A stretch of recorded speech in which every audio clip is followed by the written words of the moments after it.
Hello. Before we start today's episode, if you would like a condensed version of what I'm talking about in this podcast, go ahead and subscribe to the Perfectionist Guide. You can read the entire thing in 3 minutes or less. To access this, go to CourtneyLoveGavin.com/newsletter.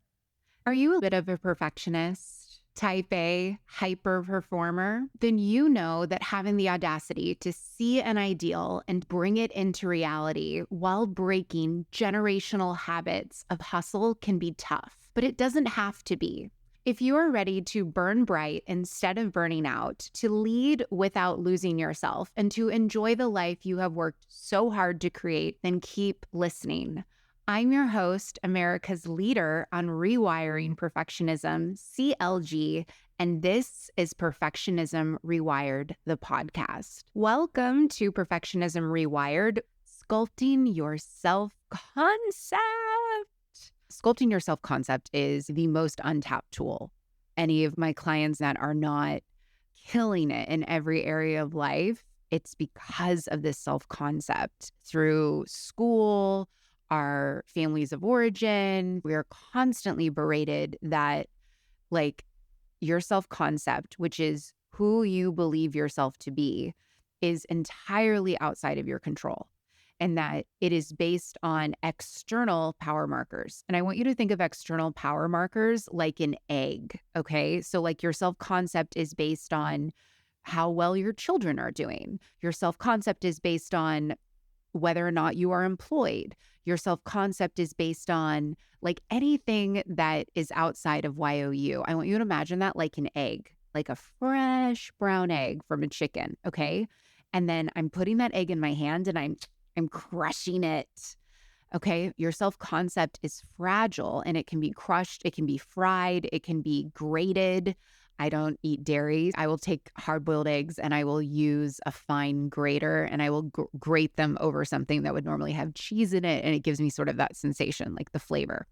But it can just crumble, And so with your self-concept, it is just such a liberating thing because you are the only one who sees your life from the inside.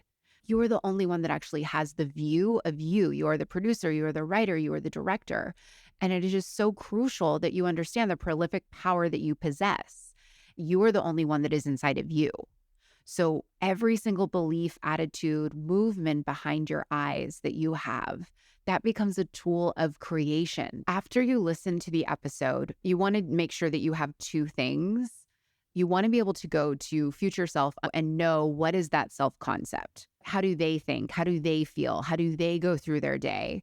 And less about the material shit and really about just their relationships. You want to have your future self-concept, and you also want to know what your current self-concept is. You want to have both. Think about this just like driving anywhere. If you don't know where your current location is, good luck getting to your destination. Good luck. It's really, really important that you know your current self-concept. And so you have those two things. You have your future self-concept and you have your current self-concept. And you always want to know what those two things are. Think about it as your GPS. Here's where I am. Here's where I'm going. Here's where I am. Here's where I'm going. Here's where I am. Here's where I'm going. Here's where I am. Here's where I'm going. You always want to know what those are. If I'm on a road trip and you're calling me, I for fuck sure know what state I'm in general, my emotional state, but also what state I'm in. I'm not going to I could be in Florida, I could be in Kansas, or maybe I'm in New Mexico. No, you know where you are. So always know where those two things are. Also, shortcut, if you're stuck on your future self-concept, go to what do you want other people to think about you? Write all of that down. And that will be your self-concept, because how do we get other people to think things about us? We think about them ourselves. That's how it works. Okay. It's how do I smell this tree so it smells good? The tree grows and it smells good. That's how it works, folks. Our own beliefs. The only way that you grow your self-concept, if we go back to the car analogy, the only way that you put gas in the tank and that you get fuel to get there is you look for it. You have to be willing to do this in order to embody your future self-concept. Example for you is that when I was starting out as a coach, not a lot of people were reaching out to me. And I had as my future self concept every time I opened my inbox, I had 5 new clients that are wanting to work with me and are like, how can I pay you? Which, by the way, that is my life now. See, this stuff really works. So what I did in order to get there, no, I didn't write myself fake emails. Whenever I would get anything, junk mail, but it had my name on it, I'm like, people are reaching out to me. People like to contact me. Anytime a friend text messaged me, I'm on a family thread, me familia with my family. I would just imagine that that was a client like reaching out.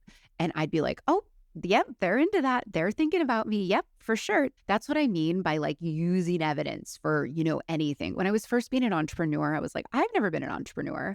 And then my coach was like, Courtney, she was British. She was like, didn't you babysit when you were younger? And I was like, yeah. And she's like, that's entrepreneurship.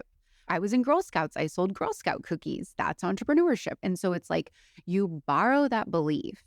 You put stacks on stacks on stacks of evidence in order to embody your self-concept. That's what you do from the mental plane. Now, the other way, this is a choose your own adventure. All that I care about is that you know where you are, where you're going, and that you are making traction there. What you want to be using this all the time, because everything that you do, it's not about what you're doing. It's like, who am I being? So like, if you want to get more effective and to make more decisions from courage, like make decisions from your courage instead of your comfort zone, doing things from your courage, you're very aware because courage is painful, but in the best way. It's like the best payoff. It's like working out. It's just like, oh, this hurts, but yes, it's so nice to be snatched. Okay. You don't want to be like, well, I did the self-concept. I was like this too. I would just be like, I'm marketing, da, da, da, I'm marketing, da, da, da, I'm marketing my business. I'm making Pinterest. I'm doing blogs. I'm doing all these things. But it's like, that's like you being in the car and you thinking that you're driving towards your future self-concept and you are just at the rest stop and you're closing your eyes and maybe you're pressing the pedals, but the car's not on. You're not going anywhere. Like you're not going anywhere doing that because it's about who are you being?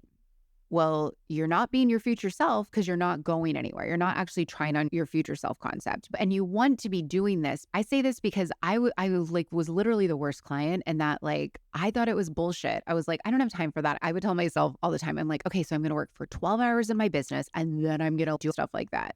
And then I go to my coach. I'm like, how come my results are so like inconsistent? How is it I can sign 5 clients in 1 week and then I'll go like 6 weeks with like $0. Like, what's happening here?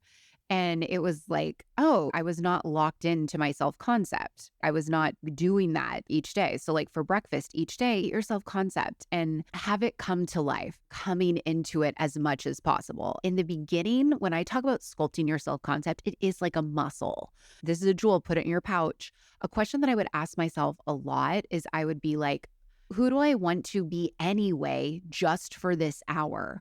And sometimes I would have to break that down into like 10 or 15 minutes. So like my future self concept, at first I called her Charlize, like Charlize Theron. And I'm like, okay, I can be Charlize for 10 minutes. I'd like get dressed, do the thing, I'd do the live video, and it's like, oh, and then I was done, right? And then I went back to being Courtney. At that point, I wasn't like CLG. And then it was like, okay, someone would be interviewing me for their podcast and I would be like, oh, and sometimes they'd be like, do I cancel? And I'm like, no, I want to do this. And, so I'd have this conversation with myself and then I'd literally step into it. And then I would be like, okay, Charlize. And then it would be like, and they wouldn't know that I was like being Charlize. And that's the other thing too. We need to fight fire with fire here. Y'all know minds are very mendacious. They play dirty. Okay, like the things that they say are not true and they are very inaccurate perceptions. They can just be little Dennis the Menaces. And so we need to play that too. And what I mean by that is there is no such thing as too arrogant when it comes to your self-concept. The way that I look at it is that like you want to go like 30 things higher. Like you want to go way bigger than you need to in your self-concept, especially with like the beliefs that you have and the ideas that you have written down. It's like you go for 50, so then you end up like, hitting it at like a 30. You want to do whatever you can do to get there. I'm going to tell you what I do, but find things for you. This is where you really get to be curious and you really get to play It is fun. It is play. And it is what is going to get you to all of your dreams and your wildest things. It is so much fun. And so, okay, so here's some of mine. And again, bigger, bolder, right? So music is something that I really connect to. All kinds of music. I especially love hip hop. I view it as poetry, modern day poetry. There are a lot of rappers that I listen to, and I imagine they are me when I sing their songs and dance to them. And that is part of my self-concept. Like Rick Ross, part of my self-concept. Same with Big Sean, Chance. I also have like Megan, Cardi.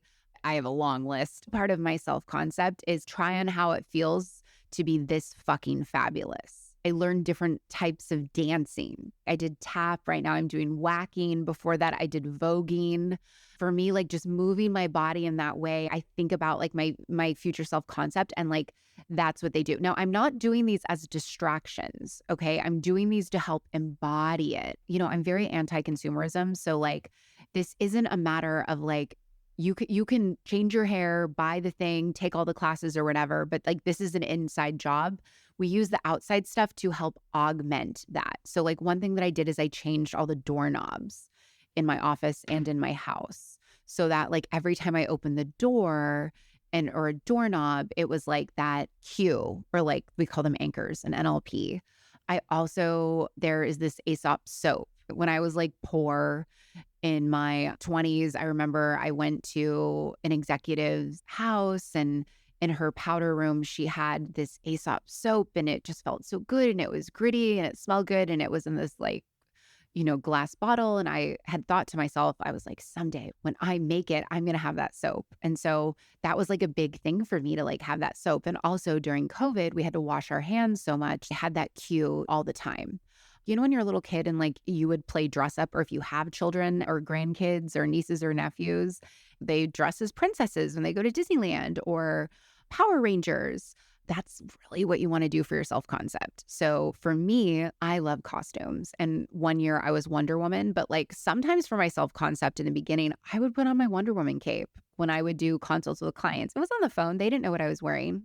That really helped me embody that. There's studies about like when they give people a lab coat and how they perform better on tests and, all that stuff. But yeah, so I like to do a full, all the senses type thing. So maybe that's like treating yourself to a sound bath or a very specific meal. Take your future self out on dates, sculpt that concept.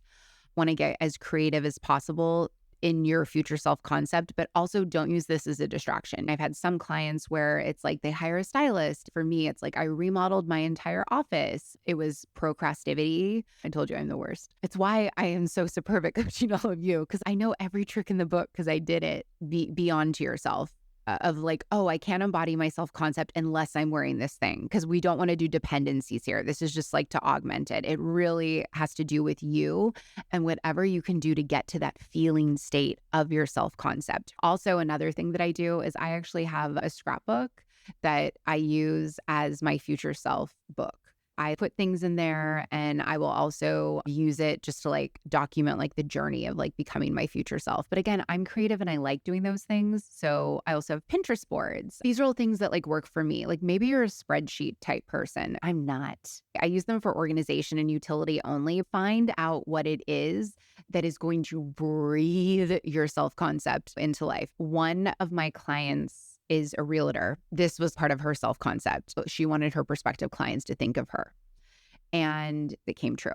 She wrote, "This woman is refreshingly genuine and I feel taken care of." Her largely referral-based clientele is a testament to the hard work she puts into her details, her unfaltering can-do attitude, and her straightforward, results-oriented approach. She knows fierce dedication to her clients and their satisfaction, and excels at being an advocate for them in some of the largest decisions of their lives.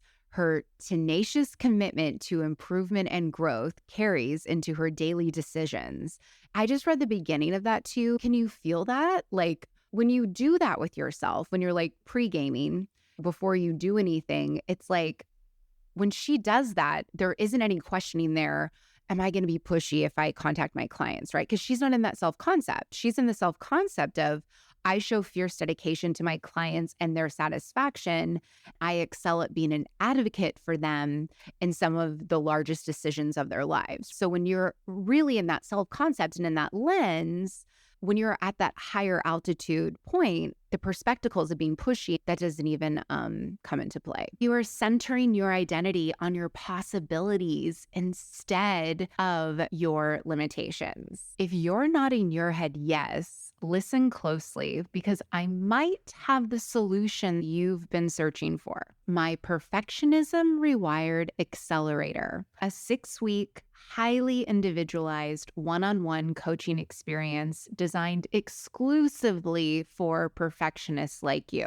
Your perfectionism is actually your greatest asset, and leveraging it can be hard work or take years of guesswork. That's why in Perfectionism Rewired Accelerator, I give you my key frameworks to taking charge of your Ferrari drive, proven to work even for the most type A, high-strung, stubborn perfectionists. In the first 30 days, you will cut your burnout in half, increase your professional fulfillment by at least 150%, and your self-compassion will go up at least 250%. And that is just your first 30 days. So if you want to save yourself years of trial and error, go to CourtneyLoveGavin.com/accelerator today. Or if you want to take the easy way, just click the link in the show notes to check out the Perfectionism Rewired Accelerator.